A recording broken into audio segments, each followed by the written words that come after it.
Hi friends, welcome to our Sonia and family channel.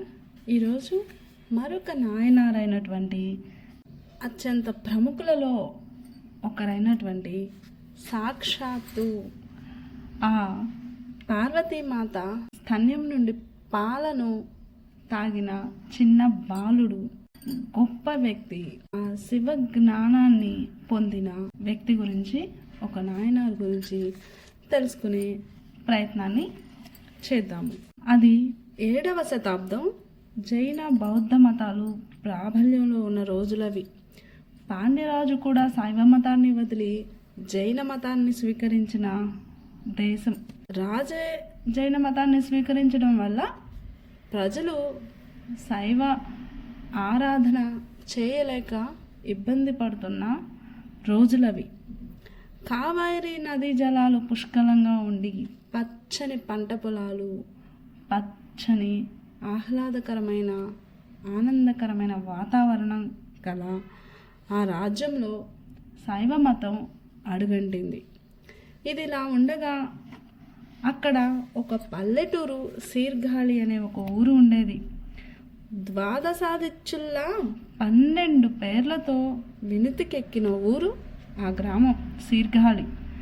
Brahmapuram, వేణుపురం, పుహలి, గురునీరు, తోణిపురం, పూందారాయి, చిరపురం, పురవరం, శాంబై Nagar, దాన్నే చంపాపురం కాళీ అని కూడా అంటారు, కొచ్చవయం, పళుమల, ఇలా 12 పేర్లతో ఈ ఊరు శీర్ఘాళి గ్రామం వినుతికెక్కింది. వేద పండితులతో ఎంతో ప్రాధాన్యత పొందిన ఈ ఊరు అక్కడ వేద పండితుల కోవకి చెందిన ఒక సద్బ్రాహ్మణుడు, సంజాతుడు, శివపాద హృదయుడు, అతని భార్య భగవతి అనుకూల దంపతులు. చూసిన వారందరూ సాక్షాత్తు పార్వతీ పరమేశ్వరుల వాళ్ళ అన్యోన్యాన్ని, అనుకూలమైన దాంపత్యాన్ని మెచ్చుకునేవారు. వీరిలా ఆ శివారాధనలో ఉంటూ ఉండగా సాక్షాత్తు పాండ్యరాజు జైన మతాన్ని తీసుకోవడం వల్ల కలిగిన శివారాధనలోని ఆటంకాన్ని తట్టుకోలేక ఆ పరమశివుడికి మొరపెట్టుకున్నాడు. నాకు ఈ మతవాదుల్ని తరిమికొట్టి శివారాధన చేసే శైవ మతం ప్రాబల్యం కావాలి, అలాంటి ఒక పుత్రుణ్ణి నాకు ప్రసాదించండి స్వామి అంటూ సాక్షాత్తు ఆ పరమశివుడికే మొరపెట్టుకున్నాడు ఈ శివపాద హృదయుడు. పరమేశ్వరుడు దయాళుడు, కోరికను మన్నించి అతనికి భార్యకి త్వరలోనే సంతానం కలుగుతుంది, మీ కోరిక నెరవేరుతుందని కలలో చెప్తారు. ఆ విధంగా కొన్నాళ్ళకి భార్య భగవతి గర్భవతి అవుతుంది. చక్కని బంగారం లాంటి పండంటి బిడ్డకి జన్మనిస్తుంది. సాక్షాత్తు పరమశివుని అంశతో జన్మించిన పుత్రుడు జన్మించిన వెంటనే ప్రపంచం, ప్రకృతి కూడా పరవశించిపోతుంది. ఎంతో ఆహ్లాదకరంగా, అద్భుతంగా అనిపిస్తుంది. బాబు ఇలా పెరుగుతూ ఉండగా అందరిళ్ళలో ఆడుకుంటూ, అందరి ప్రేమానురాగాలు పొందుతూ, ఆ పరమశివుని అనుగ్రహంతో పుట్టిన బిడ్డ అని అందరూ ఎంతో అభిమానంగా, ప్రేమతో ఆ బాబుని దగ్గరికి తీసుకుంటూ ఉంటారు. ఇలా ఉండగా ఒకరోజు శివపాద హృదయుడు ఈ విధంగా ఆ బాల శివునిలా కనిపించే బాలుడు ఈశ్వర వరప్రసాది కారణజన్ముడు ఆయన బాలుడు 3 ఏళ్ల ప్రాయానికి చేరుకున్నాడు. స్వయం శక్తితో కొద్దిగా నడిచేందుకు ప్రయత్నిస్తూ ఉన్నాడు. చిన్నతనంలోనే ఏది చేసినా ముద్దే కదా. ఆ తడబాటు నడకలతోనే అందరికీ ముద్దులొలికే తరుణంలో ఒక అద్భుతమైన సన్నివేశానికి తెరలేవబోతుంది. అదేమిటో అనుకుంటున్నారా?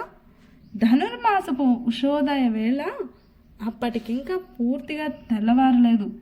ఆలయ పుష్కరిణిలో స్నానానికి బయలుదేరాడు శివపాద హృదయుడు.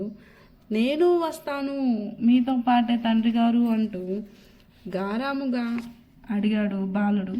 కాదనలేక, చేసేదేమీ లేక అంతటి చల్లో శివపాద హృదయుడు వెంట పెట్టుకుని బాబుని తీసుకొని వెళ్ళి పుష్కరిణిలో స్నానం చేసేందుకు ప్రయత్నిస్తూ ఉండగా, నేను వచ్చేంత వరకు ఇక్కడే కూర్చో, శివ పంచాక్షరి మంత్రాన్ని జపిస్తూ ఉండు.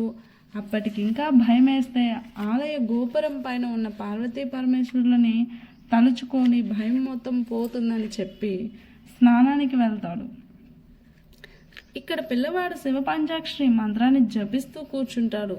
తండ్రి స్నానానికి ఆ పుష్కరిణిలో ఒక మునక వేయగా నీళ్ళలో మునిగిపోయాడనే భయంతో గోపురం పైన ఉన్న పరమేశ్వరుని చూసి అమ్మ నాన్న అని పిలవడం మొదలు పెడతాడు. అంతటా పరమేశ్వరుడు కరుణించి, పార్వతీమాతకు నీ బిడ్డ అలా పిలుస్తూ ఉన్నాడు, వెళ్ళి నీ స్తన్యంతో పాలనిచ్చి ఆ బాబు ఆకలి తీర్చమని చెప్తారు. పార్వతీమాత ఆశ్చర్యంతో, నా స్తన్యమంతో పాలనివ్వడం వల్ల మీ జ్ఞానం సాక్షాత్తు శివజ్ఞానం ఆ బాబుకి వస్తుంది అని చెప్తుంది. అయినా ఏమీ పర్వాలేదు, చెబుతుంది నేనే కదా, వెళ్ళి పాలను పట్టి ఆకలి తీర్చమని చెబుతాడు. అంత పార్వతీమాత పుష్కరిణి వద్దకు బయలుదేరుతుంది. మహాశివుడు అలా చెప్పేందుకు కూడా ఒక కారణం ఉంది. తారకాసురుడు అనే రాక్షసుడు విజృంభించి లోకాన్ని అల్లకల్లోలం చేస్తున్న రోజులవి. పార్వతి ప్రమేయం లేకుండా కేవలం శివునికి పుట్టిన పిల్లవాడి వల్లే మరణిస్తానని వరం పొందాడు తారకుడు. దాంతో శివపార్వతులిద్దరూ ఏకాంతంగా ఆనందకేళిలో ఉన్నప్పుడు కొన్ని కారణాంతరాల వల్ల ఏకాంతం విఫలమవుతుంది. దాంతో శివవీర్యం పార్వతిని చేరకుండా అగ్ని గంగల గర్భం చేరి చివరకు రెల్లు పొదలో పడుతుంది. ఆ వీర్యం ద్వారా ఆవిర్భవించిన శిశువునకు కృత్తికలు స్తన్యం ఇచ్చి పెంచుతారు. ఆ సమయంలో తాను నేరుగా పిల్లవానికి స్తన్యం ఇవ్వలేకపోయాననే బాధ పార్వతిని మనసులో బాధిస్తోంది. ఆ విషయం స్ఫురణలో ఉంచుకున్న మహాదేవుడు శివ వీర్యంతో జన్మించిన ఆ శిశువే ఈ సుబ్రహ్మణ్య స్వామి. అదిగో ఇప్పుడు ఈ బాలుడు కూడా సుబ్రహ్మణ్యుని అంశతోనే జన్మించాడు. కాబట్టే పార్వతీమాత అప్పటి కోరికను తీర్చేందుకు పరమశివుడు ఇప్పుడు పార్వతిని పాలు పట్టమని ఆదేశించి తన కోరికను నెరవేర్చుతాడు.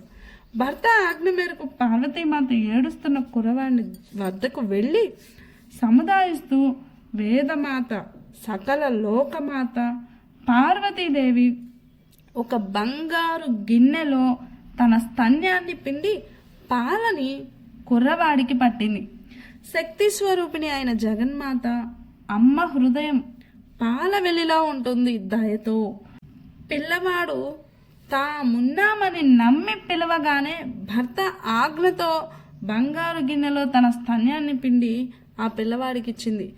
దాంతో బాలునికి ఈశ్వర జ్ఞానమంతా అబ్బింది. అప్పటి నుంచి ఆ బాలుడు తిరుజ్ఞాన సంబంధారయ్యాడు. ఆ విధంగా శివపాద హృదయుడు భగవతి పిల్లవాడికి పెట్టిన అలుజ్జ పిల్లయ్యార్ అంటే నాకు రక్షకుడు ఉన్నాడు అనే పేరు ఇప్పుడు సార్థకమైంది. తిరుజ్ఞాన సంబంధాలుగా పేరు మారింది. ప్రపంచానంతటికీ రక్షకుడు ఈశ్వరుడు. అలాంటి శివుడంటే జ్ఞానానికి ప్రతిరూపం. ఏదైనా విశ్వాసం, నమ్మకం ఉండాలి. ఈ బాలునిలో అవి పుష్కలంగా ఉన్నాయి. నమ్మాడు, పిలిచాడు, వచ్చింది, పాలు ఇచ్చింది, జ్ఞాన సంబంధాలు అయ్యాడు. అన్నీ కనురెప్పపాటులో జరిగిపోయాయి. నమ్మి పిలిచాడు కాబట్టి చాలామంది బాలుణ్ణి నమ్మి ఏడ్చినవాడు అని కూడా అంటారు. అప్పటి నుంచి సంబంధాలు, సకల శాస్త్రాలు, వేదాంగాలన్నీ చిన్ని కుర్రవాడికి కరతలామలకమయ్యాయి. సకల కళలు అతని వశమయ్యాయి. కొద్దిసేపటికి స్నానాదులు పూర్తి చేసుకుని శివపాద హృదయుడు పుష్కరంలో నుంచి బయటకు వచ్చి చూసేసరికి పిల్లవాడి పెదమల చుట్టూ అప్పుడే తాగిన పాలచారికలు కనిపించాయి. దాంతో ఆశ్చర్యపోతూ, ఇంతలోనే నీకు ఎవరు పాలిచ్చారు? అయినా ఎవరో ఇచ్చిన పాలు నువ్వెలా తాగావంటూ గద్దించాడు తండ్రి. అమాయకంగా తండ్రి వైపు చూస్తూ గుడి గోపురం వైపు చూపించాడు ఆ పిల్లవాడు. ఎన్నిసార్లు అడిగినా అటే జగన్మాత వైపే చూపించసాగాడు. అంతేకాదు తండ్రి వారితో పాటు అక్కడి వారంతా ఆశ్చర్యపడేలా హృద్యంగా దోణీపురేశ్వరునిపై ఒక పత్తికాన్ని గానం చేశాడు. చందోబద్ధంగా ఎలాంటి దోషం లేదు. ఆ పత్తికం ఏమిటంటే శివుని చెవులను వర్ణిస్తూ తోడుడయా సెవియక్ అని ప్రారంభించి సహజమైన కవితాధారతో ఆపకుండా 10 పద్యాలతో అద్భుతంగా కీర్తించాడు. ఆ వర్ణన ఎలా ఉందంటే అందులోని శివుని ప్రతి శరీర భాగాన్ని వర్ణించి నన్ను ఈ విధంగా చేసినవాడు పరమేశ్వరుడే కదా అని తండ్రికి ఆలయంపై శివుని చిత్రాలను చూపించాడు. తోడుడయ సెవియర్ విడై ఏరియోక్ తూ వేణి మదిలూడి కాడుడయ సుడలై పొడి పూసి ఎక్ ఉళ్ళం కవర్కళ్ళక్ ఏడుడయ మలరాల్ మున్నై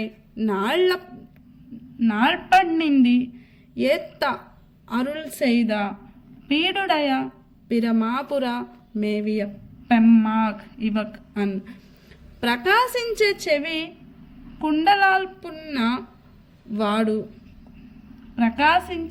కుండలాలున్నవాడు వృషభ వాహనాన్ని అధిరోహించినవాడు తదియ చంద్రుణ్ణి అలంకారంగా ధరించినవాడు పితరులను ఉద్ధరించేందుకు వారి జీవితానంతర దేహ భస్మాన్ని శరీరానికి పూసుకున్నవాడు సకల దేవతలతో అర్చనలు చేయించుకునేవాడు మానవుల జీవితాలను పండించేవాడు బ్రహ్మపురంలో నివసించేవాడైన పరమేశ్వరుడు మనందరికీ దిక్కు. ఇలా అర్థవంతమైన భావంతో కూడిన పత్తికం విని 3 ఏళ్ల పిల్లవాడు ఈ పత్తికం పాడడం ఏంటి అని ఆశ్చర్యపోయారు. ఇంతకీ అప్పుడు అతని వయసు 3 ఏళ్ళు. అతను పాడిన దండకం చూస్తే బాగా చేయి తిరిగిన కవీశ్వరుడు రాసిన కవితలా ఉంది. అప్పుడు అర్థమైంది తండ్రికి సాక్షాత్తు జగన్మాతే తన బిడ్డకి పాలిచ్చి ఆకలి తీర్చిందని. మానవ రూపంలో గురువు లేకుండా సరాసరి ఈశ్వర సంబంధం చేతనే జ్ఞానోదయమైంది కుర్రవాడికి. నాటి నుంచి జ్ఞాన సంబంధాలుగా ప్రఖ్యాతి చెందాడు. నాకు పాలిచ్చింది ఎవరో కాదు, లోకాల్ని పాలించే జగన్మాతేనని భావం వచ్చేలా గానం చేశాడు సంబంధాలు. అలాగే అందులో రావణాసురుడు 10 తలలతో కైలాస పర్వతాన్ని పైకెత్తబోయి భంగపడ్డ ఉదంతం కూడా ఉటంకించాడు. అలాగే తెలిసి తెలియక మహాపాపాలు ఎన్ని చేసినా ఒక్కసారి చిత్తశుద్ధితో నమశివాయ అని నోరారా తలుచుకుంటే సర్వపాపాల్ని హరించేస్తాడు నీలకంఠుడనే భావాన్ని కూడా తన పత్తికంలో ఇమిడ్చాడు. ఇలా అనంతమైన భావాలను ఒక్క పత్తికంలో పొదిగించాడు 3 ఏళ్ల పసివాడు. సంబంధర్ పత్తికాన్ని ముగించగానే ఆకాశం నుంచి దేవతలు పుష్పవృష్టి కురిపించారు. తండ్రి శివపాద హృదయుడు పిల్లవాడి భుజం పైకెక్కించుకొని ఆలయానికి తీసుకువెళ్ళాడు. అప్పటికి పసివాడు పుష్కరిణి వద్ద శివుని గురించి పత్తికాన్ని గానం చేశాడన్న అద్భుత విషయం ఊరంతా పాకింది. ఆలయంలో కొందరు భక్తులకు ఈ విషయం తెలిసింది. అక్కడి వేద పండితులు వేదగానంతో కుర్రాన్ని ఆశీర్వదించారు. ఇంకొందరు పండితులు శీర్ఘాళి గ్రామం చేసుకున్న పూర్వ పుణ్యం వల్ల జన్మించిన జ్ఞాన శివుడితడని కీర్తిస్తున్నారు. అతి చిన్న వయసులో అభవుని కరుణకు నోచుకున్న అదృష్టవంతుడి పిల్లవాడని కొనియాడారు. శివపాద హృదయుడు ఆలయంలో దోణీపురేశ్వరుణ్ణి దర్శించుకుని అనంతరం పిల్లవాడిని భుజంపైకి ఎత్తుకొని ఇంటికి బయలుదేరాడు. అప్పటికే పిల్లవాడి ఘనతను విన్న ఊళ్ళోని ముత్తైదువులంతా దారి పొడుగున పిల్లవాడిపై అక్షతలు, పూలు, పేలాలు చల్లుతూ ఆశీర్వచనాలు పలుకుతూ ఉన్నారు. మరికొంతమంది అయితే మంగళహారతులు వెలిగించుకొని తీసుకువచ్చి పిల్లవాడి నుదురు కద్దుతున్నారు. శివపాద హృదయుడు ఆనందంతో నిద్రపోయాడు. అలాగే సంబంధాలు కూడా కవితాగానంతో దోణిపురీసుడు శివుడు పరవశించేలా తన చిన్ని చిన్ని పాదాలతో చిందులు వేస్తూ కీర్తించాడు. అప్పటి నుంచి తండ్రి భుజం పైకెక్కి చుట్టుపక్కల శివక్షేత్రాలను దర్శిస్తూ తన గానామృతంతో శివుణ్ణి ప్రసన్నం చేసుకుంటున్నాడు. నిజంగా ఇతడు కారణజన్ముడు. సాక్షాత్తు పార్వతీదేవి అక్కుని చేర్చుకొని అతన్ని ఆశీర్వదించింది. ఈ విధంగా ఒక్కసారి శివపాద హృదయుడు తిరుక్కోలక్క క్షేత్రానికి వెళ్ళారు. తిరుక్కోలక్క క్షేత్రంలో పరమేశ్వరుని చూసి పరవశిస్తూ చిన్ని చిన్ని చేతులతో తాళం వేస్తూ కీర్తనలు పాడుతున్నాడు సంబంధర్. తాళాలు వేస్తుండడంతో లేత చేతులు ఎర్రగా కందిపోయాయి. ఆ దృశ్యాన్ని భవానీ శంకర్లు చూడలేకపోయారు. అందరూ చూస్తుండగా ఆలయం పైకప్పు నుంచి బంగారు చిరుతలు బాలుని చేతిలో పడ్డాయి. శివప్రసాదంగా భావించి వాటిని కళ్ళు కద్దుకొని తలపై పెట్టుకొని ఆదరించాడు. అప్పటి నుంచి ఆ స్వామి తాళపురీశ్వరునిగా విఖ్యాతి చెందాడు. శివవర ప్రసాదంగా లభ్యమైన తాళాలతో సంబంధార్ మరింత ఉత్సాహంతో లయబద్ధంగా శివుని కరుణామృతాన్ని శ్లాఘిస్తూ కీర్తనలు ఆరంభించాడు. ఆ పాటకు ఇక్కడి భక్తులే కాదు దేవతలు కూడా పొంగిపోయి పుష్పవృష్టి కురిపించారు. తనివి తీరా శివుణ్ణి దర్శించుకుని అక్కడి నుంచి తిరిగి శీర్ఘాలిలోని ఇంటికి వెళ్ళిపోయారు శివపాద హృదయుడు అందరూ. ఇంటికి వెళ్ళగానే సంబంధర్ తమిళంలోని కట్టలై ఛందస్సులో పువార్ కొన్రాయి అనే పదాలతో ఒక పత్రికని ఆలపించాడు. శివభక్తుడైన పిల్లవాడిని దర్శించే భాగ్యం శీర్ఘాలివాసుల పూర్వజన్మ ఫలమేనని చెప్పాలి. సంబంధార్ పేరు ప్రతిష్టలు ఒక్క శీర్ఘాలిలోనే కాక చుట్టుపక్కల ప్రాంతాలకు కూడా వ్యాపించాయి. ఇందులో భాగంగానే సంబంధార్ తల్లి భగవతి పుట్టిన ప్రాంతమైన తిరుసన్నిపల్లిలోని వారికి తెలిసింది. మన ఊరి పిల్లవాడింతటి వాడయ్యాడంటూ ముచ్చటపడి అతన్ని చూసేందుకు శీర్ఘాలి వచ్చారు. వారంతా భగవతి ఇంటికి వచ్చేసరికి 3 ఏళ్ల బాలుడు పదాలు పాడుతూ చిందులేస్తూ కనిపించాడు. అది చూసిన వారంతా ఆనందంతో పొంగిపోయారు. వారంతా కలిసి బాలుడైనప్పటికీ సాక్షాత్తు శివుని మాదిరిగానే దర్శనం ఇవ్వడంతో బాలుని పాదాలపై పడి నమస్కరించారు. శివపాద హృదయుని దంపతులు వారందరినీ సాదరంగా ఆహ్వానించి అతిథి మర్యాదలు చేశారు. ఆ సమయంలో శీర్ఘాళి గ్రామం అపర కైలాసంలో భాషించింది. వారంతా కలిసి బాలుని తమ ఊరికి ఒక్కసారి వచ్చి వెళ్లాల్సిందిగా అభ్యర్థించారు. దానికి అంగీకరించారు సంబంధార్. అయితే అంత దూరం బాలుడు నడిచి రాలేడని శివపాద హృదయుడు కూడా వెళ్లేందుకు సిద్ధపడ్డాడు. పిల్లవాడిని వీపుపై ఎక్కించుకొని తిరుసన్నిపల్లికి బయలుదేరాడు. సంబంధార్ ఊరి పొలిమేరలోకి అడుగు పెట్టగానే అక్కడి పైరు పచ్చలను కీర్తిస్తూ గానం చేశాడు. గ్రామంలోని భక్తులంతా సంబంధార్కు ఘన స్వాగతంతో ఆహ్వానించారు. కొద్దిసేపు గ్రామస్తులతో గడిపి అనంతరం అక్కడి ఆలయానికి వెళ్ళి పరమేశ్వరుణ్ణి దర్శించుకున్నాడు. ఈ విధంగా తల్లి జన్మస్థలిలో కొద్ది రోజులున్నారు.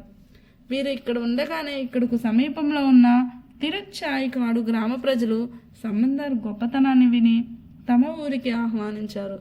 వారి అభ్యర్థనను కూడా మన్నించి సంబంధార్ అక్కడికి వెళ్ళాడు. వెళ్లేదారిలో ఉన్న తిరువలంపురం, పల్లవనీచురం, పుహారు ప్రాంత శివాలయాలను కూడా దర్శిస్తూ తిరుచాయకాడు చేరుకున్నారు. ఇక్కడి శివుణ్ణి మన్ పుహార్ అనే పదాలతో కీర్తిస్తూ ఒక పత్రికాన్ని ఆలపించాడు. ఇక్కడి నుంచి తిరువెట్కాడ్ వెళ్ళాడు. ఇక్కడ నెలకొన్న పవిత్రమైన జలాలతో నిండిన 3 కొలనులను ప్రస్తుతిస్తూ కన్నట్టు సుధాల్ అనే పత్రికంలో కీర్తించాడు. అనంతరం తిరుముళ్ళై వాయిల్ తదితర క్షేత్రాలను దర్శించాడు. సంబంధార్ ఇంకా బాలభక్తుడే కావడంతో సొంత ఊరిపై మక్కువ కలిగింది. దాంతో వెంటనే శీర్ఘాలికి పయనమై వెళ్ళాడు.